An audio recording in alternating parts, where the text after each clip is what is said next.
So another thing I wanted to show you is how to set up a LinkedIn group on LinkedIn, obviously. One of the things that a lot of people have said is that LinkedIn groups have actually been very effective at growing interest in a company and that sort of thing. So what we want to do is basically start a group for people that are interested in our careers or people that are just interested in a certain area. So let's say, for example, and we'll just get into the create groups tab, and that's right under the groups after you log into LinkedIn. So fairly easy to get to that one there as well. You can put the logo of your organization here. Just go ahead and put my head there. Yeah, that is definitely me. And you could choose your group name, but the most important thing is that you realize that this is like what most people are going to be searching for. So, if you've got a good brand, might be searching for your company. You could put Nike Careers or, whatever as far as if you've got a good brand. But sometimes like people don't want to necessarily have a careers group. They would just want to like reach out to people. So like let's say aerospace engineers. So let's um, you know aerospace engineers of Oregon, let's say, and just say you can have it as a networking group, and it's just basically a way of finding your core audience. So if you're looking for aerospace engineers, then having a networking group that you can promote and own and run called Aerospace Engineers of Oregon is obviously a big thing. And what you want to make sure to do before you start any of that is to actually search, and you could do that up in here in the upper right hand side. Search for groups, see what's out there, and see if you can't build a partnership with those groups or get some traction in that group before you start a new one, because it's going to be tough, obviously, to start that. You can start your groups and basically, you put whatever description, but again, all this stuff can be searchable. Um, um, so you could put your aerospace engineers in the state of Oregon,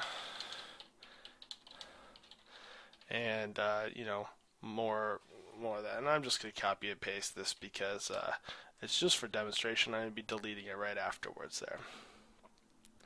One of the things I like to make sure people do whenever they create one is that they use the request to join. Now, open access does work for some groups, but request to join allows you to take out people that may be your competitors, maybe people that aren't interested in what your topic is. They're just interested in spamming, or a lot of people use LinkedIn, so that's still a concern. So request to join is good. Um, and I always allow members to invite others to join the group. And so that's a huge part to me of how the word gets spread about a good networking group. So I'm going to go ahead and do that. We won't put a location there. We'll just go ahead and create that group. So and then you can send invitations right away. So getting some good people there. I'm going to go ahead and skip it because again, it's just something that there they put there. So you can start a discussion manually. You can also attach a link to it. You can invite others. So this is a big part of it there. So you can invite your connections to come as well. The other thing under the manage side that I would like to point out um, are these sort of like really great um, things, and one of them is send an announcement. So like once you've got a group of good size, you can send out emails to everyone in your group. Just basically say, now don't abuse this. You're only allowed to send one announcement per week, every 7 days. So, make sure you're using it correctly. Don't email people, or don't do it about things that don't matter. But you make sure to use it though, because it is a great tool.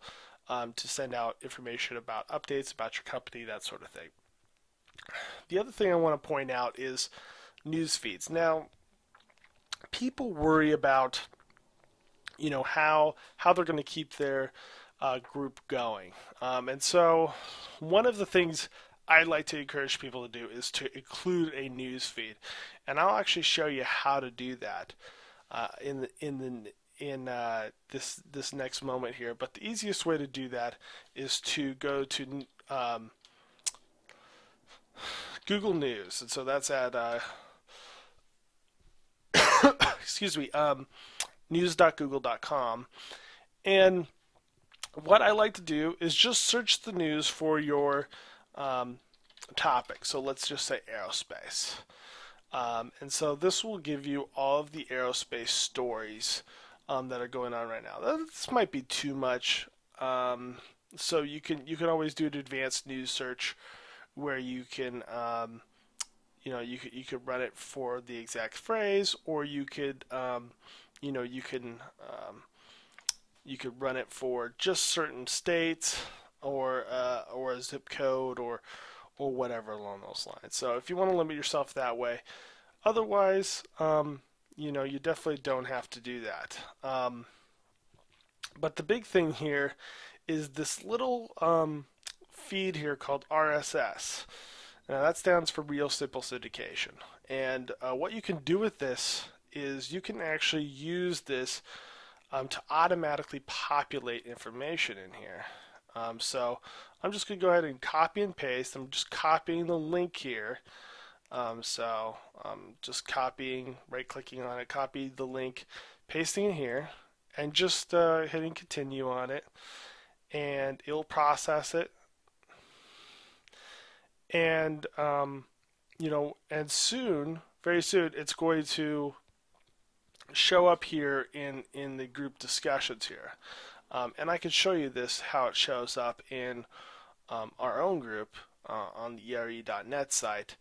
As far as you'll see updates like this that show RSS and that sort of thing. So you can use this. It'll automatically feed into the community news, relevant news, and the great thing about it is as well is that you can really keep the thing going without putting a ton of effort into keeping discussions going every day, that sort of thing. A lot of the news is just interesting to people, so you can focus your efforts more on reaching out to people and that sort of thing. So that's basically how you start up a group. And make sure to invite people and get people to invite others as well. So that's it.